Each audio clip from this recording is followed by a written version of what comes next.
बदतमीज आदमी। अरे ऐसे मत बोलिए संजू, प्लीज प्लीज। संघी निक्करधारी क्या था मानक जी?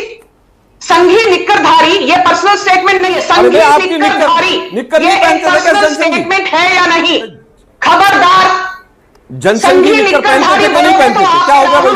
बालक बुद्धि पप्पू बोले, आपके राहुल गांधी को पप्पू बोलेंगे यदि आपने संघी निक्करधारी बोला तो।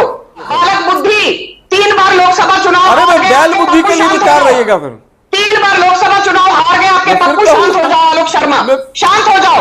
अरे बालक बुद्धि शांत हो जाओ।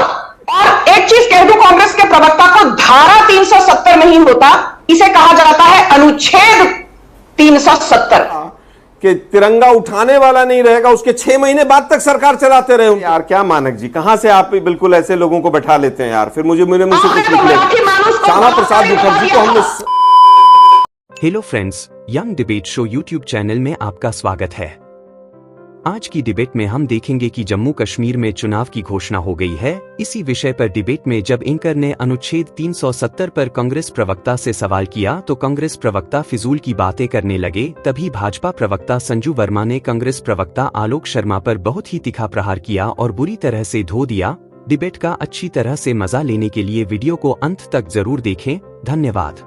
तो चलिए शुरू करते हैं। बताइए 370 पर स्टैंड बताइए अपना, क्लियर कर दीजिए आलोक जी। आज एक एक सवाल को ही ले लेते हैं और मुझे लगता है कि इतनी निर्लज्जता के साथ सवाल पूछे गए हैं जिस हर सवाल में बीजेपी उलझी हुई है। क्या 3.5 साल सरकार पीडीपी के साथ चलाई थी, क्या अलग झंडा नहीं था? 3.5 साल अलग झंडा रहा, वहां पर 2 झंडे लगे रहे, एक तिरंगा और एक कश्मीर का। तो जिन लोगों ने अलग झंडे की जो आज बात कर रहे हैं उनसे पूछा जाना चाहिए 3.5 साल तक आप पकौड़े तल रहे थे, जब एक झंडा क्यों नहीं उतरवाया आपने?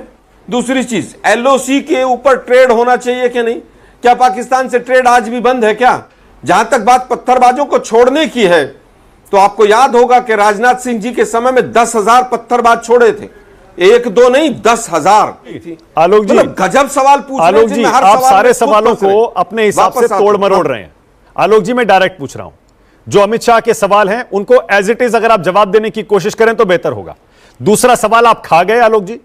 अमित शाह का दूसरा सवाल है 370-35 को वापस लाने का समर्थन कांग्रेस करती है क्या? क्योंकि नेशनल कॉन्फ्रेंस करती है। स्टैंड तो बता देते हैं आलोक जी।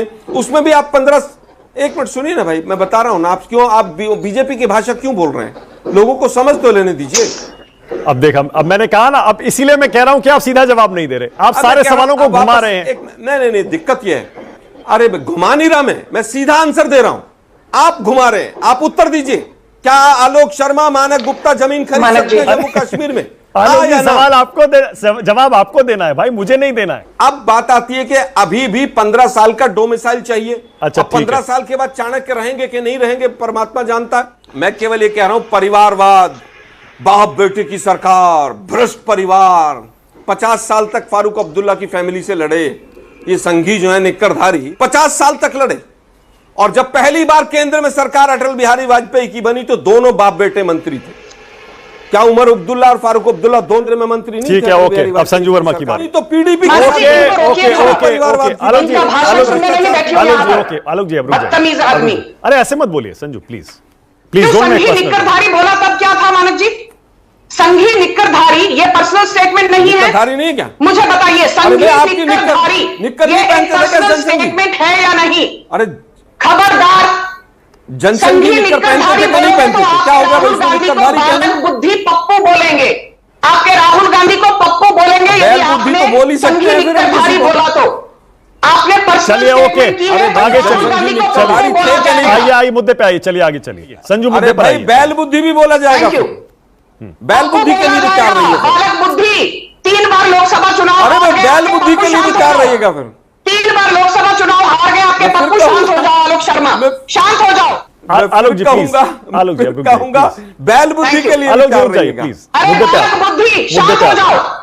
चलिए संजू मुद्दे पे आइए। 3 लोकसभा चुनाव हार के राहुल गांधी यहां बैठकर बीजेपी को भाषण देते हो, हंसते हो, शर्म करो थोड़ी। महाराज जी कहना कमेंट ना हो। हाँ बोलिए। महाराज जी आपने देखा होगा, इन्होंने पर्सनल टिप्पणी की, मैं पर्सनल टिप्पणी नहीं करूंगी, और पर्सनल टिप्पणी होगी तो उसका जवाब जरूर मिलेगा। अभी मुद्दे की बात पर आते हैं।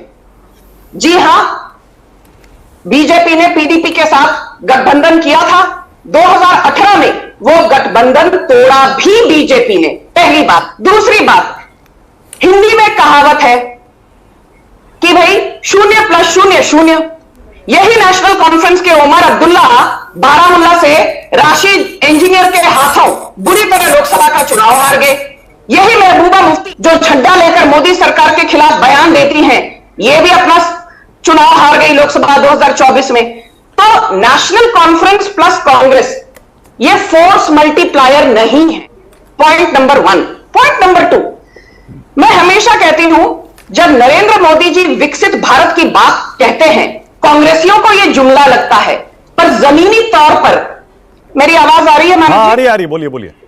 जमीनी तौर पर मैं आपको 30-40 सेकंड में कुछ बातें कहती हूं और एक चीज कह दूं, कांग्रेस के प्रवक्ता को धारा 370 नहीं होता, इसे कहा जाता है अनुच्छेद 370। अनुच्छेद 370 के हटने के बाद आज वाल्मीकि समाज के लोगों को वोट करने का मौका मिला है। अनुच्छेद 370 हटने के बाद आज गुज्जर और जो पहाड़ी समुदाय हैं, ये ना केवल इलेक्शन प्रोसेस में भाग ले सकते हैं, पर चुनाव के लिए खड़े भी हो सकते हैं। अनुच्छेद 370 हटने के बाद जो पत्थरबाजी के इंसिडेंट्स हैं, उनमें 100% का घाटा हुआ है, यह अमित शाह जी ने फ्लोर ऑफ द पार्लियामेंट में कहा है। अनुच्छेद 370 हटने के बाद पहले रणबीर पीनल कोड लागू होता था, आज जो इंडियन पीनल कोड या भारतीय न्याय संहिता कहिए, वो जम्मू कश्मीर में भी लागू होता है। अनुच्छेद 370 हटने के बाद पहले यदि एक कश्मीरी महिला आउटसाइड ऑफ कश्मीर किसी के साथ ब्याह करती थी तो उसे जो खानदानी प्रॉपर्टी है उससे हाथ धोना पड़ता था। आज वो इक्वल हिस्सेदारी कर सकती है, उसका दाव कर सकती है अपनी खानदानी प्रॉपर्टी में। अनुच्छेद 370 के हटने के बाद जो आतंकी हमले हैं उनमें 72% का घाटा हुआ है। पर अनुच्छेद 370 से थोड़ा हटकर 3 अहम चीजें आपको बोलना चाहती हूं। 2018 में कई दशकों के बाद जम्मू कश्मीर में पंचायत पोल हुए, वहां पर नेशनल कॉन्फ्रेंस की धज्जियां उड़ गई, कांग्रेस की धज्जियां उड़ गई। सबसे अहम पार्टी उभर के कौन सी आई? बीजेपी। फिर आपको मानक जी डीडीसी पोल हुए 2020 में, नवंबर-दिसंबर के आसपास 6-7 पार्टियां एक साथ आई गुप्तकर अलायंस बनकर, और सबसे single largest party DDC election में कौन उभर कर आई?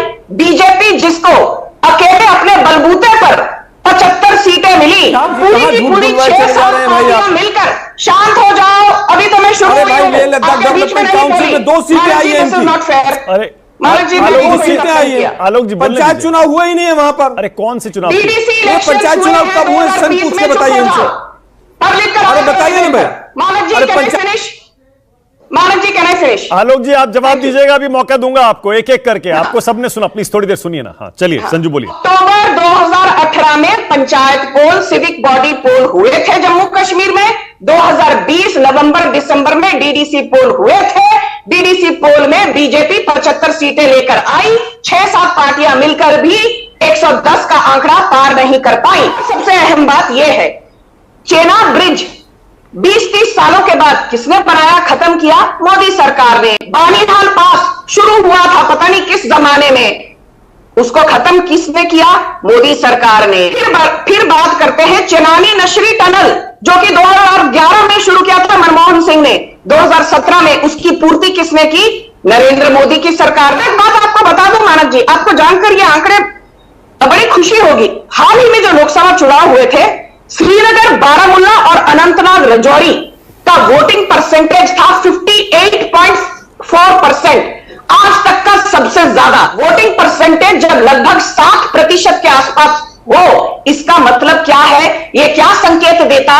ये कि normalcy has return to Jammu Kashmir. और एक इंटरेस्टिंग बात आपको बताती हूं, ये जो यहां बैठकर कहते हैं ना जम्मू कश्मीर तो अभी भी वहां खलबली मची हुई है, सब कुछ तहस नहस हो गया है। सालाना हर साल 2.25 करोड़ टूरिस्ट जम्मू कश्मीर आते हैं अपने परिवारों के साथ, आज ये वही जम्मू कश्मीर है, वही श्रीनगर है जहां के लाल चौक से 2022 में 30 सालों के गैप के बाद झंडा लहराया गया था। जिस जम्मू कश्मीर में वंदे मातरम, जनगण मन, भारत माता की जय कहते हुए लोगों को डर लगता था, आज उसी जम्मू कश्मीर में राहुल गांधी रात के 10-11 बजे गाड़ी में आराम से घूमते हुए आइसक्रीम खाते मिलते हैं। ये बदलाव आया है चाणक्य की राजनीति के चलते।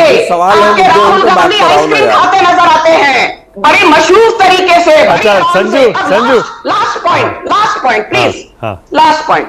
ये जो बार बार यहां पर ना, क्या चाणक्य की नीति, क्या नरेंद्र मोदी, अरे क्या चाणक्य, क्या नरेंद्र मोदी, इसका जवाब जनता ने लोकसभा 2024 में यह बताया कि 62 सालों में पहली बार एक नेता तीसरी बार प्रधानमंत्री बनकर आए हैं और उस नेता का नाम है श्री नरेंद्र दामोदर दास मोदी, नॉट राहुल सोनिया एंटोनिया। संजू अब एक बात बताइए, कि अब एक बात बताइए, जब आप कांग्रेस से पूछती हैं कि आप बताइए 370 पर 35 पर आपका क्या स्टैंड है, अरे पीडीपी के साथ जब आपने गठबंधन किया था तब आपने अपना स्टैंड बदला था क्या? कॉमन मिनिमम प्रोग्राम अगर आपने बनाया था तो कांग्रेस और नेशनल कॉन्फ्रेंस क्यों नहीं बना सकते? ये दोहरे मापदंड क्यों? मानक जी, आपने बड़ा अच्छा सवाल पूछा और आप बीजेपी से कड़े सवाल पूछोगे तो मैं आपको नहीं कहूंगी कि मानक जी आप कांग्रेस के एंकर हो। मैं तो कहती हूं मानक जी बेहतरीन सक्षम एंकर हैं, चाहे वो किसी से भी सवाल पूछे, उनका हक है कड़े सवाल पूछना। यस, हमने पीडीपी के साथ अलायंस किया था, पर मैं ये भी डंके की चोट पर कहती हूं ये बीजेपी का शीर्ष नेतृत्व है जिसमें ये कहने की हिम्मत थी कि हमने गलती की, वो गलती नहीं दोहराई जाएगी। ये बात बहुत बढ़िया, हमने अपनी गलती को सुधारते बहुत हुए बढ़िया, पीडीपी के साथ अपना बहुत बढ़िया, बहुत बढ़िया, किया। बहुत ही बढ़िया। आलोक जी अब बोलिए, बीजेपी तो गलती मान रही है अपनी, आप क्यों वो गलती दोहरा रहे हैं, बताइए। चलिए, ये अभी गूगल से पढ़ाई कर रहे हैं, डिबेट के पहले मानी गूगल से पढ़ाई कर रहे हैं। 10 साल सरकार में हो गए इनको, ये सरकार पकौड़े तल रही है। श्यामा प्रसाद मुखर्जी के हत्यारे कौन थे इनको पता ही नहीं चला। श्यामा प्रसाद मुखर्जी की असली हत्या उस दिन हुई जिस दिन इन्होंने पीडीपी के साथ सरकार बनाई। श्यामा प्रसाद मुखर्जी के जिस दिन इन्होंने पीडीपी के साथ सरकार बनाई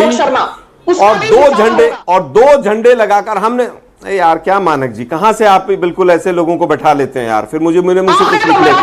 श्यामा प्रसाद मुखर्जी को हमने बताया शांत हो जाओ, डिबेट पर आने का आपको कोई हक नहीं है।